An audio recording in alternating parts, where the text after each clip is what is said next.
Podcast with David and Stacy Whited, where we break down current events and examine culture through the lens of conservative Christian values.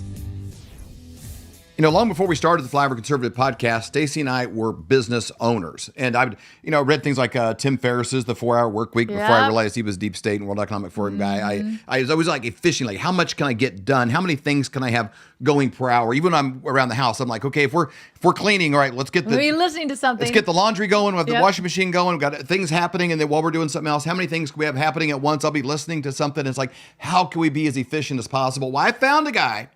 You know a guy. Well, I do know a guy now because we chased him down to have him as a guest on the show. A guy that could do 1 hour of news in 13 minutes. So efficient. What if you found somebody that in the morning while you're getting ready, you could take in everything in the news cycle, everything that's important, break it down from lots of different directions, but do it in 13 minutes. How incredible is that? Incredible use time. If you've ever figured out, hey, I'm busy, I got a lot going on, well, buckle up. You're gonna love this guy. His name is Bobby Eberle. Yay! There he is. Welcome. That's like the best introduction I've ever heard. I appreciate that. Thank you. I remember back in the day, I don't know if it was like the show That's Incredible or one of these things. I don't know. It might have been a talk show. But they had a guy on that was like a speed talker. And he could go through, he was so fast you couldn't understand him. They would slow it down half speed. And every word was perfectly announced. He's like this speed guy. I think he did some television commercials and stuff. This is probably in the 80s or something. I don't know. But you don't even do that. No. You're easy to understand. You're very clear. Yep. But you have a 13-minute news hour. 1 hour of news in 13 minutes. Boom.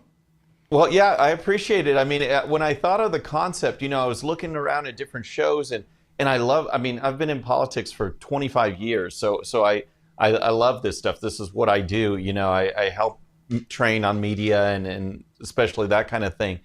But when I was looking at it, it's like, okay, man, right now I'm just kind of on my own. So how am I going to do this show? How do I present this? Because I want to do it in a way that I, as an individual, can handle. And I thought, all right, because, you might record for 13 minutes or something, but then you've got post-production and all the show prep and even upload times and export times, all these things that are involved.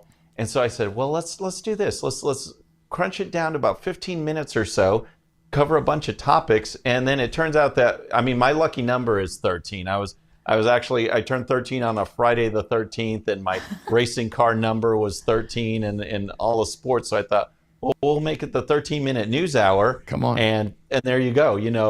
Hours worth of news in 13 minutes.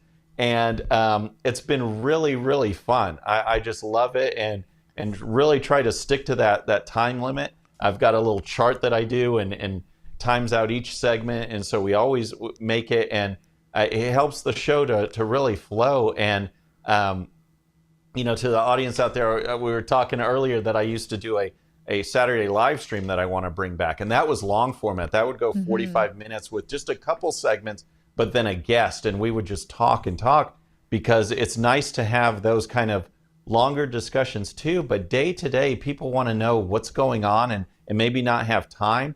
And I never think of this as as competitive as I am. I never think of this show as a competition to other shows, because it's like, hey, watch mine, and then you see a topic that you like. There's bound to, Flyover Conservatives or other shows are going to dive into that. So go check them out too. It's awesome. And I think of it as a compliment to the other shows. And just kind of get people started on their day. But it's been a lot of fun. It's efficient. David's exactly right. So Colton was showing your YouTube channel, Bobby Eberle 13, on YouTube, and as well as you can find him on Twitter, Instagram, Facebook, all of that, Bobby Eberle 13. But it's very efficient, and it's very professional. We love it. Entertaining. It's entertaining. He's smart. You do such a great job with your show, but you are getting all of the things in there. And we do want to talk about some things that have been in the news lately that I think are really important, that everyone's kind of like, all right, what's going on? Do you want to first start? It's a Marxist technique to divide us on every single issue possible. Yep. And it seems to be the trend of the day to just screw up everything that's kind of feel good, look good. They could screw up beauty pageants. They can screw up about everything. And somehow this Justin Fields article that you covered on your channel recently, I'm going to bring that to our listeners as well, because it's almost like they're just scanning the world and saying, how can I put a hair in everybody's soup in the entire restaurant? Break this down for us a little bit. What happened to the Chicago Bears? Absolutely. And you hit the nail on the head. It's like anything that's, the worst thing that a leftist, a Marxist can see is something good and pure and wholesome. I mean, that is like their garlic or whatever, they just don't want it and they're going to go after it. And I can't think of just a better story. And the little video the clip that the Chicago Bears put out for your audience, if you haven't followed this, Justin Fields is quarterback for the Chicago Bears. He held a camp in Chicago for kids, and they targeted kids from all these different communities to come on out. And you get to hang out, you get to run football drills and all of this stuff. But especially as a kid, the memorable aspect of it is you get to meet your sports heroes. Mm-hmm. I was an athlete, and it's just the greatest feeling. And so the kid gets to meet his hero, and this kid, and this is where, and on my show, David and Stacey, it's kind of good. I haven't identified the problem yet. Yeah. Right. Yeah, exactly. Right. This all wins. Then I have to point out to my audience. I say, "Oh, by the way, this quarterback is black, and this little kid is white, and it's only important because the left makes it important. This kid is such a super fan that he put his jersey on. He had his sunglasses like the quarterback does. He made his hair like the quarterback does." And we have this leftist reporter out there that complains to the Chicago Bears organization that this kid is putting out racist undertones because you can't have the hairstyle of his hero, because that is just exclusively part of the black culture, which is ridiculous. And they actually criticize this little kid for having the time of his life. And again, the video with the little boy and Justin Fields is just, there's high fives, there's smiles. It's just the coolest thing. And to get criticized for that, it's one of the reasons why independents and Democrats are moving away. Yes. And I think America is just sort of get turned off by all of this junk. Obviously he's got the Bud Light thing and all these things where it's just, right.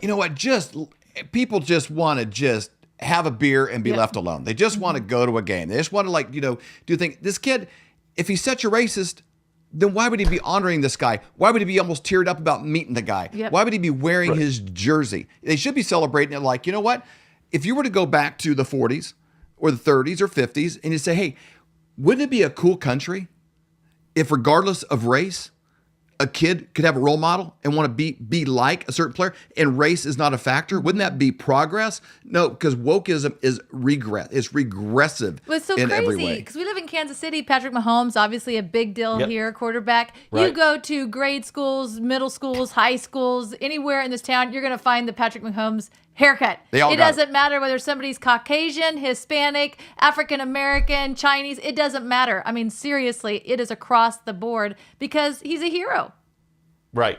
Yeah. I mean, these are such great points. And before we got on the air, we were talking about some older commercials and stuff. Remember the Coke commercial, Mean Joe Green and the kid? Oh, yeah. Right? Yep. This white kid and Mean Joe Green. Mean Joe. That was great. And yet, right. And yet now we have this, and it's criticized. It is absolutely criticized. And I don't want to go down, too much into analysis, but I say this in speeches all the time. I was born the year Martin Luther King was shot. There it is, right there. And man. I always refer to folks that. So what does that mean? It means that in elementary school and in middle school, we were basically living his legacy. The colorblind society, the great American melting pot, the judge on merit. And I really think that, the left, part of me really believes that the left was pushing all the civil rights movement because of the chaos. But then all of a sudden, people started to get along, and it started to work.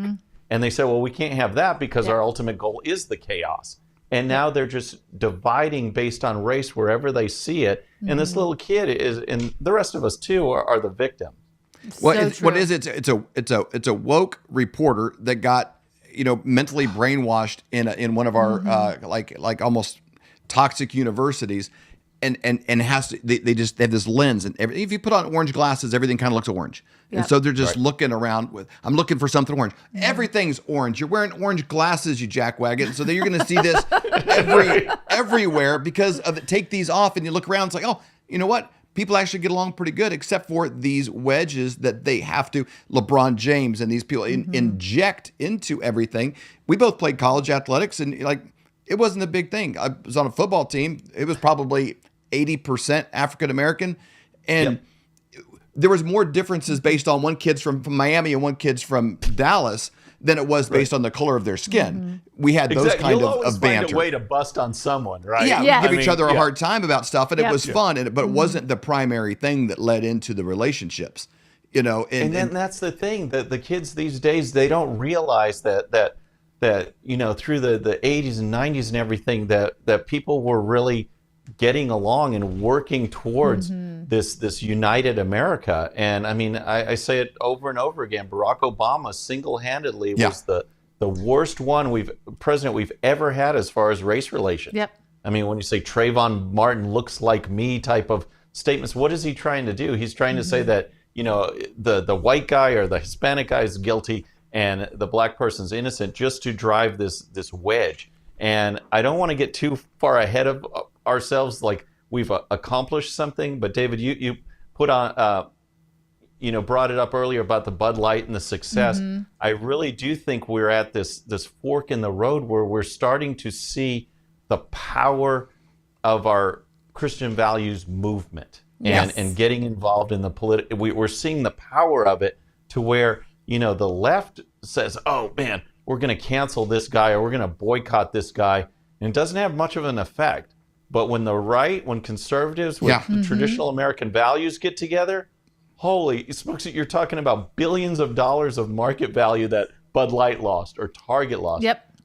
We've got the power. And that's the point that I tried to make in that segment, is that, look, we're not at the end of the tunnel, end of the road, but you really are seeing people, Jason Aldean, you know, with the song, fighting back and winning, and people gravitating to that, to where it's almost like someone comes out and tries to cancel you, they're the one that's going to get canceled, you know, because it's the backlash has reached that critical mass, and we're seeing the other side now.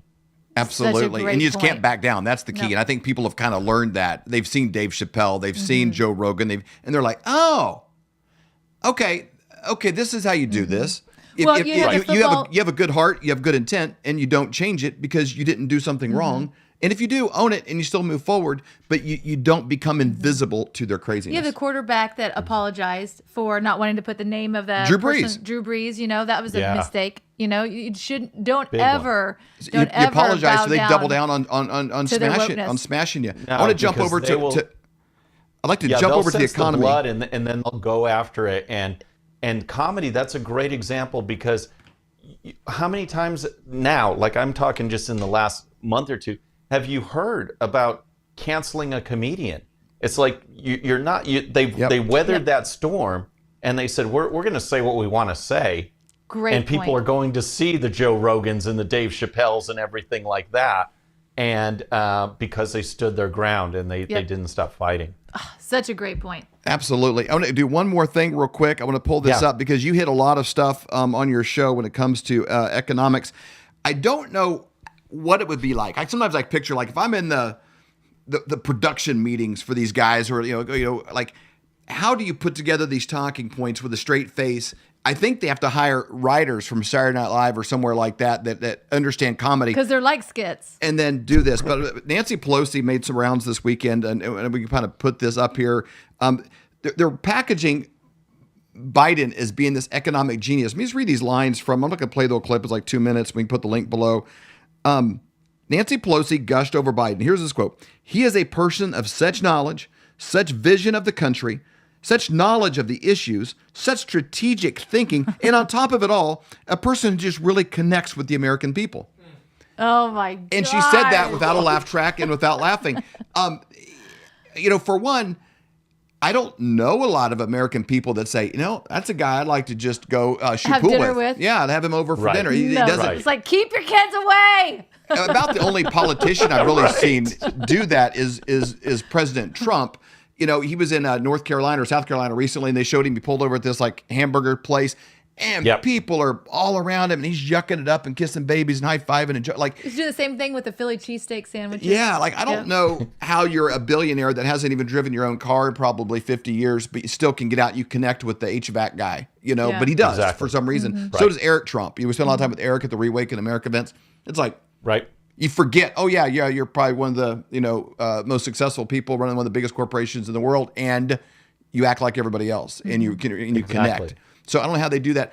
But break this down real quick, though. Your analysis on how they're pitching the economy as being amazing compared to how it was 12 months ago, and they avoid how it was when he took the reins. Yeah, absolutely. But first of all, I got to crack up because I think of this often because I teach media strategy and political strategy as far as coming up with talking points and what are you going to say to your audience or how you're going to counter the Democrat.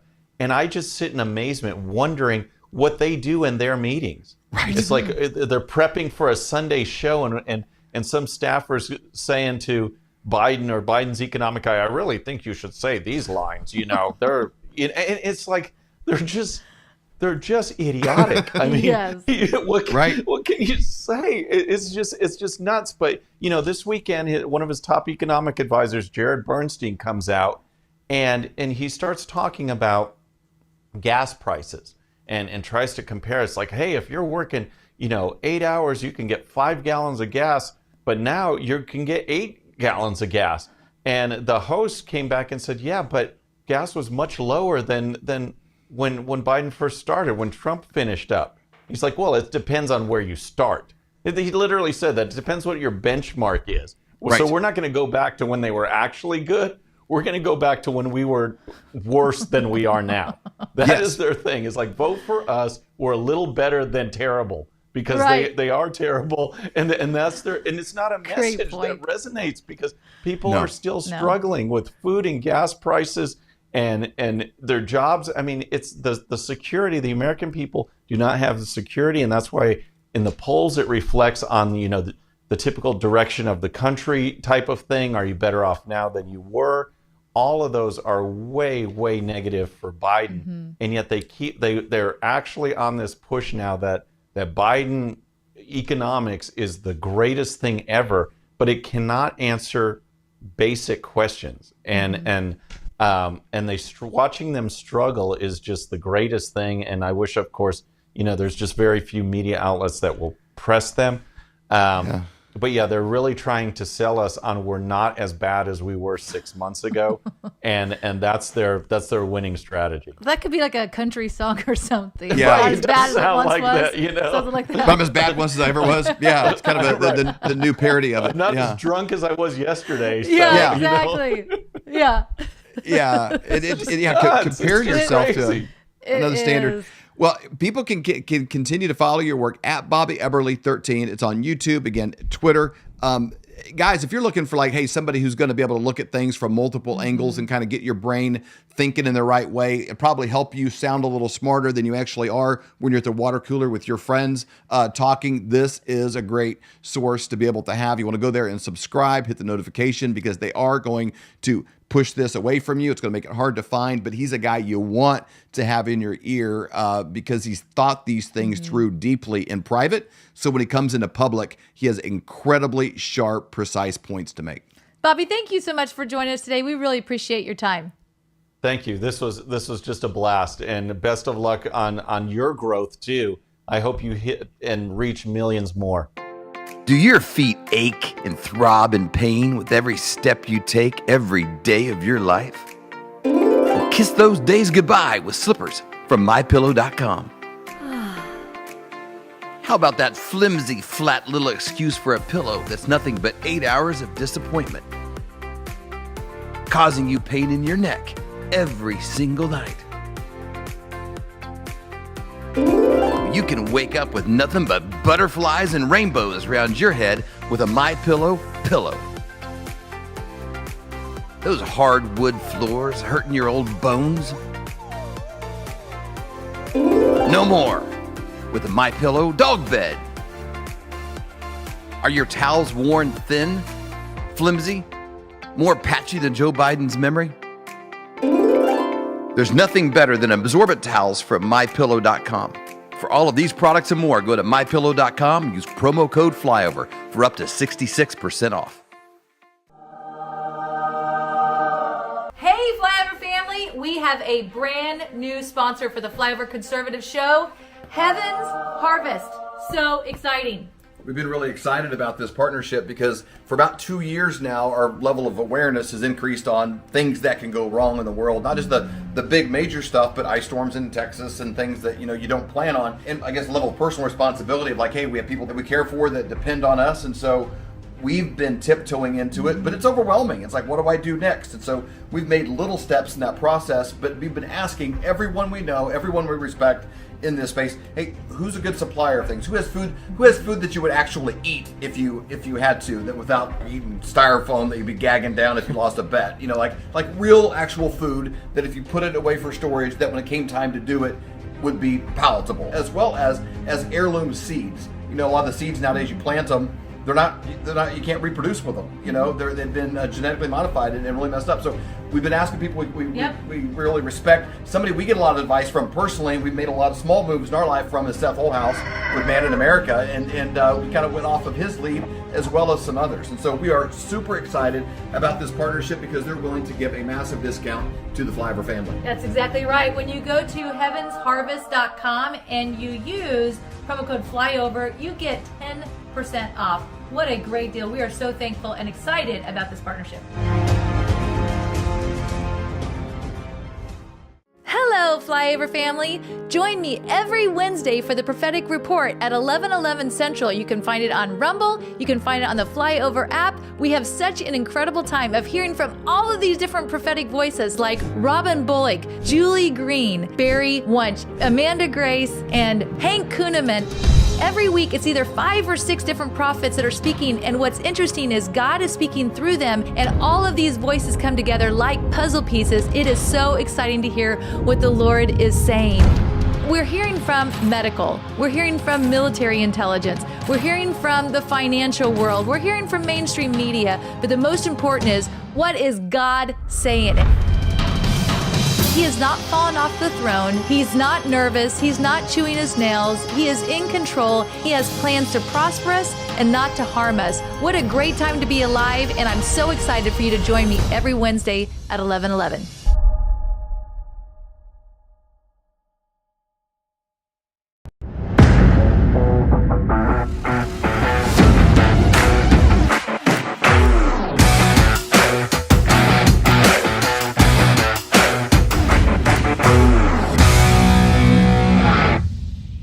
You know what time it is. It's time for an economic update with Dr. Kirk Elliott.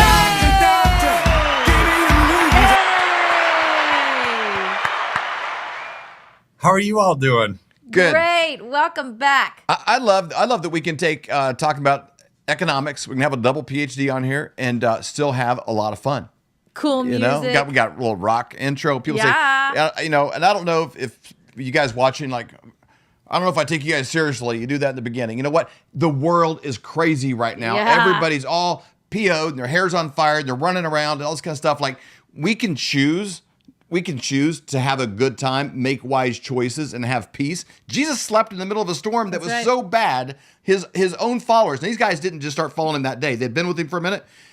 They thought they were going to die. Mm-hmm. And their criticism, don't you even care that we're about to die? They actually condemned Jesus for not caring that they're about to die while he's taking a nap.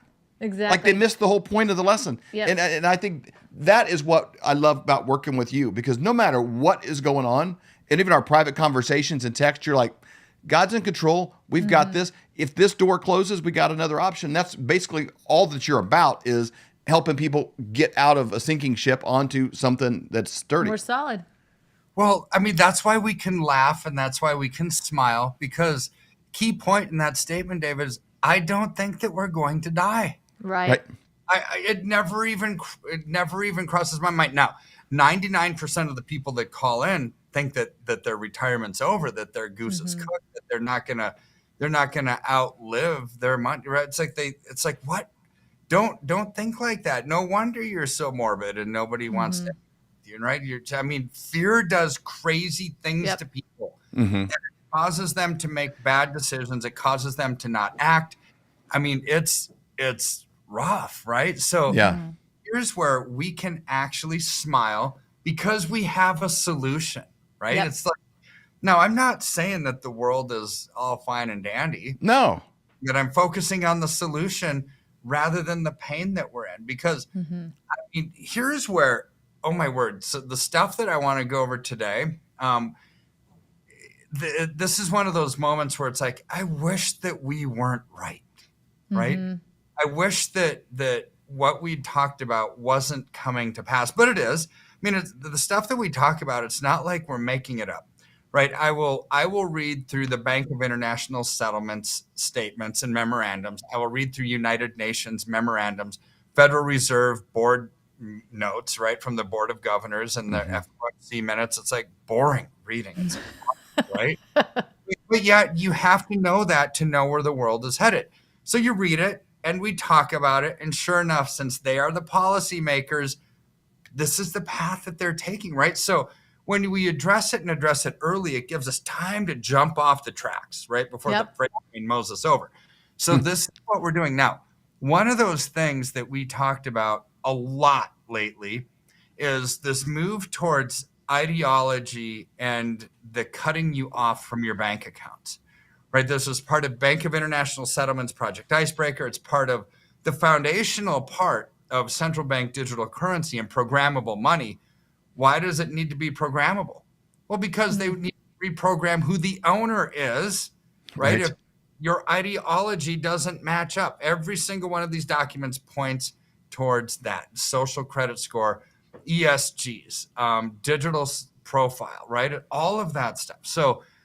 So we've seen a couple of, famous names that have kind of been separated from their money because of their views. Number one is Kanye West. It's like, Kanye West, why do people care about Kanye West? Well, because they do, right? And because he's actually taking a stand on certain things, so his bank account cut him off from his money. One of the big ones, which is actually even more of a concern to me, is Nigel Farage, because he's a political person. He's speaking truth. He's taking bold steps. So people who don't know who Nigel Farage is, he was a politician in England who actually was responsible for Brexit, for Britain leaving wanting to get out of the European Union, wanting to do all this stuff, wanting to just be its own independent nation, to operate on the freedom that they could have as a country and not have international organizations telling them what they can do as a country, right? So the word Nigel sort of also implied British. There's not a lot of people in Missouri named Nigel that I run into. No, there's not. There's, yes. So Nigel is a very British name. So is his tea and coffee stained teeth. Sad. But I get them too, because I drink a lot of coffee, right? But I go to the dentist and get them polished, right? So it's not a thing over there. I have some dentist friends in the United Kingdom and say, Kirk, teeth are pretty shiny. It's like, what? No, they're not. It's like, that's normal here. They really are. Compared to here, they really are. It's like, well, you're a dentist. You should do something about it. This is a good marketing plan for you. Tell people they don't care. They're not going to. It's like, okay, whatever. But anyways, Nigel Farage, very wealthy individual who's very politically outspoken and caused a country to move, right? Which is number one point that's not pertaining to this, but what can one person do? One person can do a lot if we set our mind to it. Like, look what Nigel Farage did. Look what Queen Esther did. Like, look what Donald Trump did. One person can do a lot. Look what Ronald Reagan did. Caused the Cold War to end and the Berlin Wall to come down. When you set your mind to something, you can do a lot. You can do a lot if you set your mind to something about your own personal finances too, right? Yep. But Nigel Farage, so he has a very wealthy individual, has a very high-end private concierge level bank called Coutts, Coutts. They've been around since the late 1600s, one of the 8 oldest banks in England, very well established and very uppity up, right? It's like, okay, you can't get a bank account here unless you're something kind of a deal. Well, You would think because it's all high net worth people that the bank would cater to those individuals. Well, they do, unless you're politically outspoken. So Nigel Farage. I bet you don't get one of these though when you bank there. My bank comes with a Kansas City Chiefs logo. I challenge you, Nigel Farage, to get one of these babies right here. I would find a different bank, David. It has, in my community, that has a lot of status. That has a lot of status. Ooh, you got a Chiefs card. Yeah, got the new Mahomes card. I'm a Bronco fan, even though the Broncos stink. Right now. So, anyways, it's disgraceful what happened. So we've been talking about ideology, right? So why did he got cut off from his bank accounts? He was debanked because of his conservative views and based on the internal dossier from this bank. So because he's Nigel Farage, he said, what? You can't cut me off. So he tried to go to 8 other banks that all refused him as a client. So they're operating in wow. But why did they cut him off? Well, he's had social media posts, and they referenced it in this 40-page memo to him because they had to, right? Because he is who he is, and they knew he was going to talk about it, so they had to basically cover their tracks, right? So Brexit, they said, was mentioned 86 times in this memo. Russia was mentioned 144 times. PEP, which I'm not even sure what that means, was mentioned 10. But also what was referenced in this 40-page document was his support for Trump, plus his views on immigration, plus net zero and the vaccine are listed as reasons to exit him, right? It's like, what? These are things that you and I talk about all the time on this show, right? So he got cut off from his millions that he has in the bank, and he's not some kind of a Joe Schmo who has a couple $100 at Wells Fargo. And it's like, no, he's a big name person that they said, off with your head, no more money for you because we don't like what you are saying. Wow. He did nothing illegal. He wasn't convicted of being a serial killer. He's not committed a crime. He's in zero trouble with the justice system. They just don't like his voice, and they got to silence him. That, to me, that is a big alarm in the world. And we see it here with Mike Lindell. We see it with all kinds of people that have had to do this, and the Trump family as well. So this is a normal thing. If they don't like your politics, we're going to silence your voice so you can't complain about it. And I mean, if it wasn't for Twitter, he wouldn't even be able to tell the world that this happened. He would have it happen and be in a closet screaming about it. So this bank, David, has a reputational risk committee. So they basically said Farage is seen as a xenophobic and racist. And he's considered... And London is seen as the stabbing capital of the world. Yeah. Considered to be a disingenuous grifter, and being associated with Nigel Farage presents a material and ongoing reputational risk to the bank. Okay.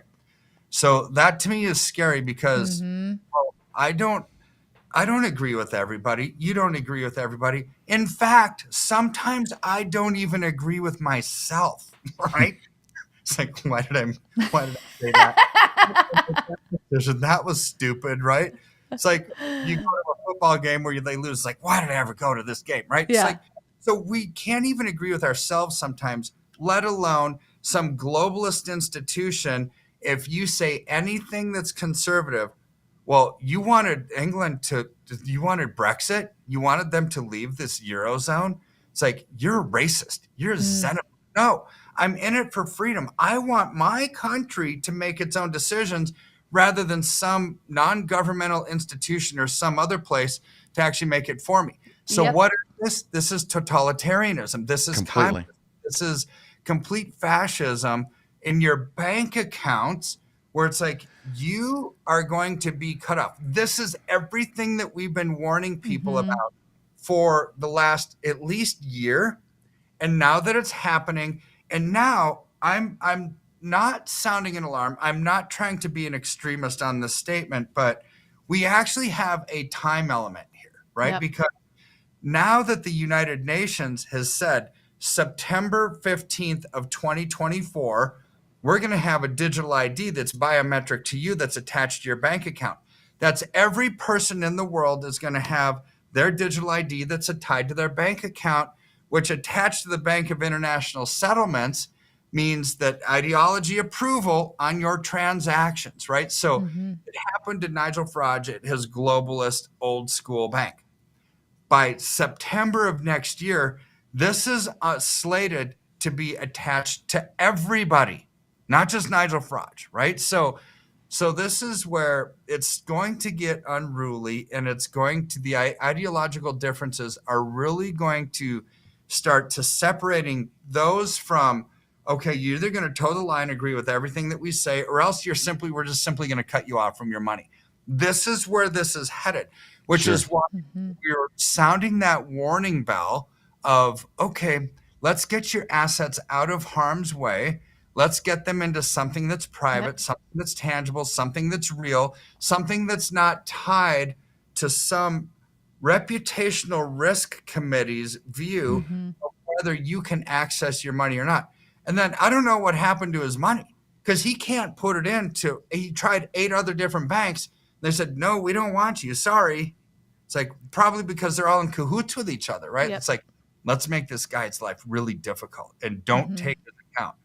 And the bank might say, well, we want his account. There's millions of dollars. And it's like, you better not take it. We've got a bigger agenda here, right? This is how I see this playing out behind the scenes.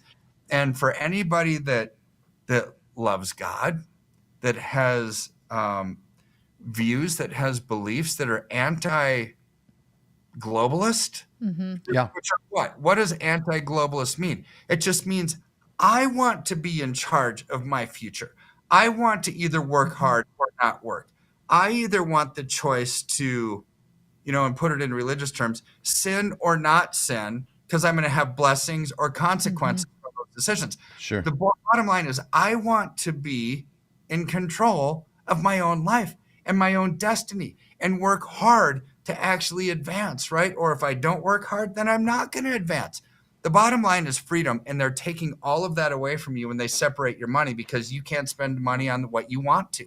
You can't invest the way that you want to. You can't give the way that you want to. You can't eat the food that you want to. You can't drive the truck that you want to, right? All of those things are tied into this message, which is why what happened to Nigel Farage could happen to everybody. I've heard you say before, Dr. Kirk, because I've asked you how much you recommend even keeping in a bank. We've talked about 3 months worth of expenses, and other than that, get it out. Is that correct? I'm still on that. I mean, yeah, because we still live in a cash world. You still have to have cash. It's not like you can just get rid of it and still function. But I would minimize that position, not just because of this. I mean, this is the ideological view of your money when the Federal Reserve said, hey, we've got a 4th definition of money. It's social control, right? It's like, what? Seriously? Social control? But it's simply a matter of banks are running out of capital, right? So there's 4,243 banks, which we actually exposed about 3 or 4 weeks ago now. They're on the verge of failure, not just 5. So why have too much into a sinking ship, right? Yep. So part of it is just very logical to me. It's like, we don't know what the next bank is going to fail because they're very undercapitalized across the board. Right. But when you look forward to the impending onslaught against our freedoms, it makes sense to not be zero cash, but to minimize your cash to exactly just what you need for a few months. And then you can always add more as your wages, and you keep making money every month and keep that replenished, right? But I wouldn't actually overexpose anybody to too much cash right now, because you're looking at a loss of freedom and you're looking at potential bank failures. So if somebody's sitting here thinking, okay, what do I reallocate into at this point? Obviously, we talk a lot about silver and gold. Why is silver so important right now? And how far out of their reach is that?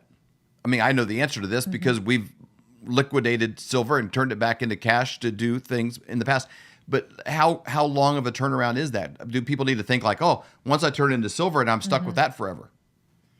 Well, I mean, if you buy the wrong kind of silver, you might be stuck with it forever. I mean, you buy some of the stuff that you're seeing online, like these old history coins, these rare coins, these shipwreck junk and old stuff that's really expensive collectibles, you might be stuck with it forever. I mean, quite honestly, If you're paying way over the actual spot price for it because it has a story, just because it has Elvis on it or something else. Yeah.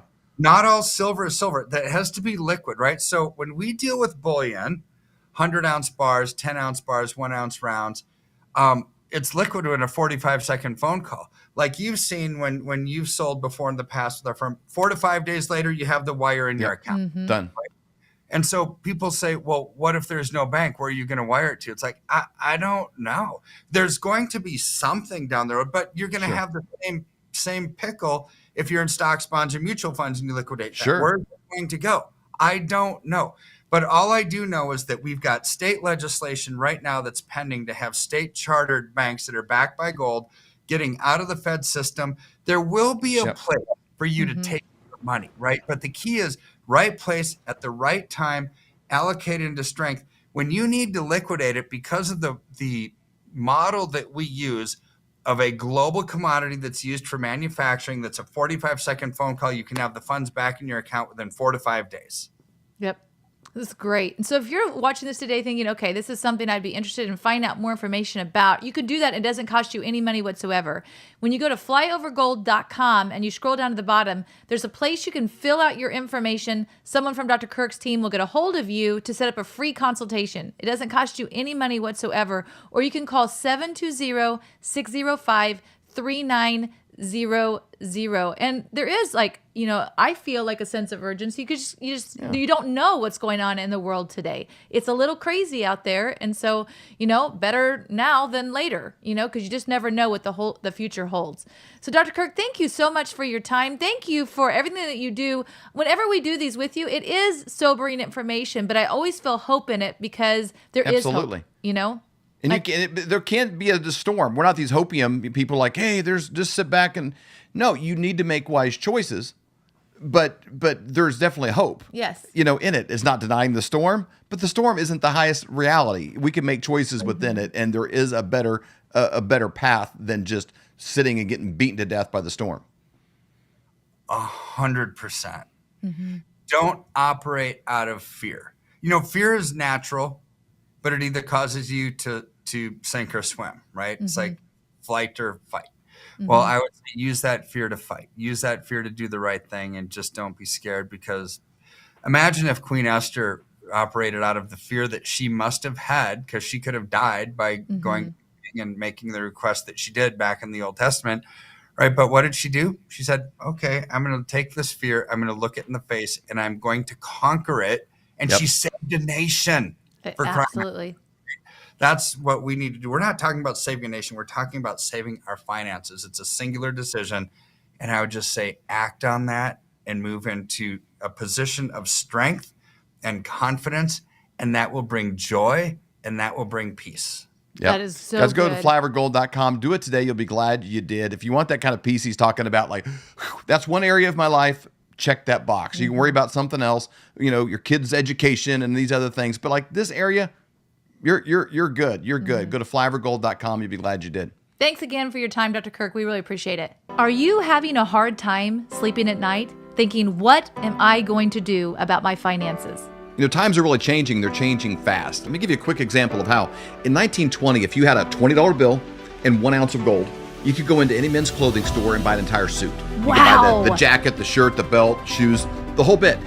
Today, that $20 bill, what's it going to get you? Not much. Maybe the socks, maybe a handkerchief, but the 1 ounce of gold could still buy you the entire suit at any men's store in America. That's the difference. That's what inflation does to your dollar. It's a deflating dollar caused by inflation. Now today, that's happening faster than ever. You need somebody that you trust that can help get you out of a fake currency and into something that's going to keep you safe. And we know a guy that has 2 PhDs by the name of Dr. Kirk Elliott. We have known him for over 25 years, and he's someone we completely trust. You need somebody that you can get a hold of, somebody that's going to be there for you to get back out of it, and then maybe back into the stock market, maybe back into something else when things settle down. But right now is not that time. You need somebody that you trust and somebody you can call and make those worries go away. That's exactly right. So you can go to flyovergold.com, fill out your information for a free consultation, or you can call 720-605-3900. Do it today. You'll be glad you did.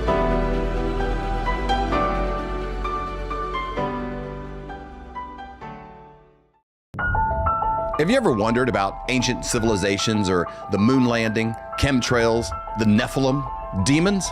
Those are all things that fascinate me.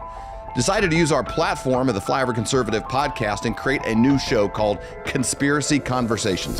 Every Saturday morning, we get together with some of the brightest minds in the world that have spent thousands of hours on a topic, churning through the research, looking at things. They've traveled, they've been to the locations, they're looking for the truth because they're as curious as you and I are about what's true.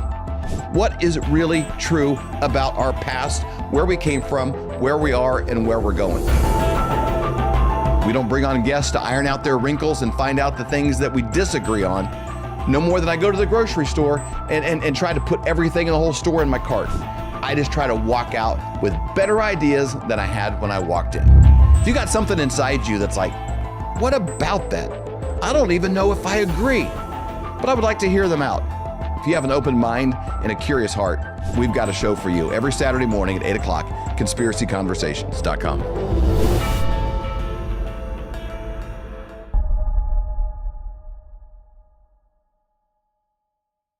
Some sad news out of the sports world, which is becoming all too common. It used to be pretty much never we'd have a story like this. Now it's becoming way too common.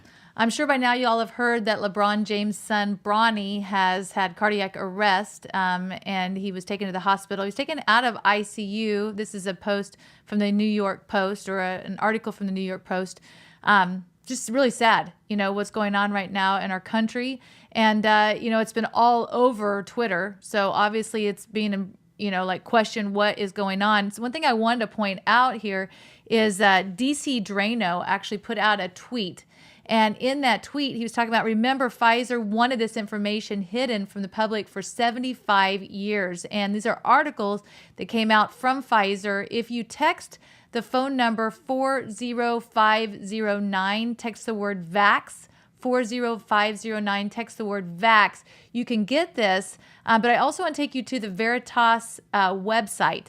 On the Veritas website, it talks about confidential Pfizer documents and that they are showing that myocarditis has been linked to the vaccination. I wanted to read a couple of things from this document that I think were really important and significant as well. What's crazy is to go back to 2021, they've known that there was increased side effects here. Now, we don't know if they're rare or common, but they've known about this. It's the suppression of this information that I think interferes with everyone's ability to make an informed, consenting decision. No doubt about it. So it said, since April 2021, increased cases of myocarditis have been reported in the United States after mRNA COVID-19 vaccinations, particularly in adolescents and young adults. And it goes on. Which affects this young man. He's 18 years old and entering college freshman at the, at USC. Peak physical health. Yep. So it says, confirm,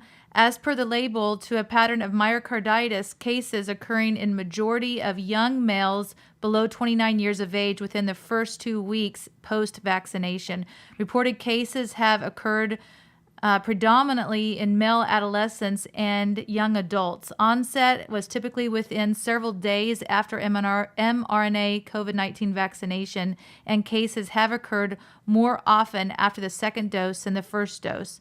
The observed risk is higher among males under 40 years of age than among females and older males. The observed risk is highest in males 12 through 17 years of age.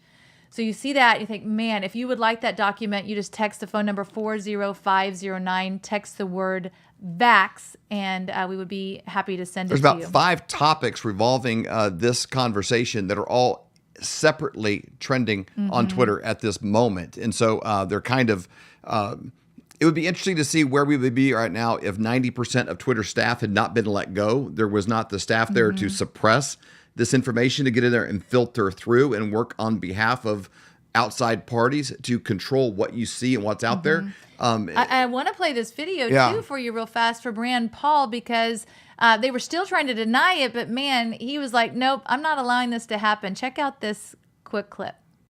Incidence of myocarditis among adolescent males 16 to 24 after taking your vaccine? The data I've seen from the CDC actually shown that there's less myocarditis for people who get the vaccine versus who gets COVID infection. That is not true. And I'd like to enter into the record 6 peer-reviewed papers from the Journal of Vaccine, the Annals of Medicine, that say the complete opposite of what you say. I also spoke with your president just last week, and he readily acknowledged in private that, yes, there is an increased risk of myocarditis. The fact that you can't say it in public is quite Yeah, so fake news. That would be another example of, as you say, fake news. So true. And I'm thankful crazy. that what's surprising isn't the courage of Rand Paul doing this and the consistency in which he does it. It's how rare he is among even Republicans of people that are willing to push this and actually say, we're going to call you on the carpet. We want the truth out there. That's exactly right. He should not be a rare case. No, that's for sure. And so I love that he did call it fake news, call it what it is. Now, there was a tweet that went out by Chief Nerd talking about the Bronny James suffers cardiac arrest during USC practice. And Elon Musk actually responded to that. And do you want to read that tweet? Yeah, well, LeBron just said, Elon said, we cannot ascribe everything to the vaccine, but by the same token, we cannot ascribe nothing to it. Myocarditis is a known side effect. I mean, they've known that. The only question is whether it's rare or it's common. Is it a rare side effect or is it a common side effect? Well, you know, what's interesting is there are a lot of cases now that are even coming up because of this case that would otherwise be swept under the carpet and said, oh, that's isolated. If they can keep this information squashed and everybody thinks they're a 1 in a million thing, and then something like this will eventually break through where somebody so big, so famous, with such a big name that people are like, wait, just a cotton picking minute here. What about, is this tied to that? And is it, how many are we talking about here? And it's interesting because that just his reply got 1.2 million views. Well, now mainstream media is like, okay, we have got to get in front of this. Now this information's getting out. And so if you were to Google, did Bronny James get myocarditis from the vaccination, you are going to see that they are trying to cover this up. Look, just read the articles. This is how quick they come out with. Elon Musk uses Bronny James cardiac arrest for anti-vaccine, to push the conspiracy theory. Newsweek, Bronny James cardiac arrest sparks COVID vaccine theory. Well, this isn't theory. They did the study saying it's a known side effect of the vaccine. They knew that in 2021. The Project Veritas articles say that, and they're not written by Project Veritas. They're from the Pfizer documents, and you can have those if you text us. We'll just give them to you. You can have those in your own pocket. All of these. Elon Musk is slammed. And Elon's put at the front of all of this, but he's such a polarizing name. He's the richest man in the world. And that's what it took to buy a platform to be able to say something. And then it takes all of these other news outlets to work in concert, Yahoo and all the rest of them, to squash his one voice. And all he's doing is putting it on the table and say, look at it. Look at it. But we should all be able to have access to the information. Instead, the elites want to say, we've got it. We look at it. We're smart. You're dumb. We'll tell you if you need to know anything. And they squash all those news. And so Google is at the front end of doing that. That's exactly right. So we just wanted to get you this information. We were looking at it and thinking, this is really interesting. I think the Flyover family needs to look at this and know what the heck is going on and what are they doing, because we were just talking about people that we know that would be like, hey, Elon Musk said this, but then they went to Google and it'd be like, oh, that was just conspiracy, that stuff wasn't accurate. Grant Cardone was putting this out there, people from the business world, lots of them, and the question is, I'm very interested, what will LeBron James do next? If he finds a link to this, where will his loyalties lie? Will he say, hey, this is my son? Hey, I think there's a connection. Will he speak out on that? Or are the powers against him so powerful that he can't say anything? What's his level of courage? What's his ability of even freedom to even say, hey, I'm kind of questioning this a little bit. Is he even allowed to say that? This will be very interesting as it unrolls over the next few days. If he does say something, will he be squashed and not allowed to speak out and suppressed or deplatformed? I don't know. It's a very interesting question. We're going to be here and keep breaking it down for you. No doubt about it. We need to be praying for him. So thank you so much for joining us tonight. We bless you. We bless you to realize you were born for such a time as this. We bless you to realize your future is brighter than your past. We bless you to wake up, speak up, and show up. You guys like and share this episode, and we will be back here with you again tomorrow to keep doing the same thing. Wake up, speak up, and show up, and we're doing it with you because we're all in this together. Peace out. We hope you've enjoyed this episode of the Flyover Conservatives podcast with David and Stacy Whited. Please subscribe, hit the notification bell, and leave us a comment below. Lastly, if you enjoyed today's podcast, share with those who came to mind. Be blessed and make it a great day.